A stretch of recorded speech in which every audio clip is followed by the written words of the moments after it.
ఒకప్పుడు నేపాల్ వాళ్ళు అంటే నమ్మకానికి మారుపేరు. ఈవెన్ ప్రతి వీధికి కూడా అంటే ప్రతి ఏరియాకి ఓ గుర్కా ఉండేవాడు. నేపాలీ గుర్కాలు అని పిలిచేవాడు.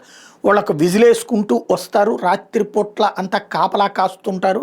వాళ్ళకి రోజుకి ₹5 ₹10 ప్రతి ఇంటి వాళ్ళు ఇచ్చేటటువంటి ఒక సంప్రదాయం ఉండేది. మా చిన్నప్పుడు రూపాయి ఇచ్చేవాళ్ళు, ఆ తర్వాత ₹2 అట్లాగే.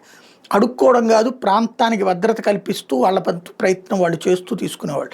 అంతటి సంస్కారయుతంగా కష్టపడే తత్వం ఉన్నటువంటి వాళ్ళు ఇప్పుడు దోపిడీ దొంగల్లాగా ఎందుకు మారారో మరి అర్థం కాదు. కమ్యూనిస్టుల ప్రభుత్వాలు అక్కడ వచ్చాక అట్లా తయారయ్యారా ఏంటి అనేది అర్థం కాదు.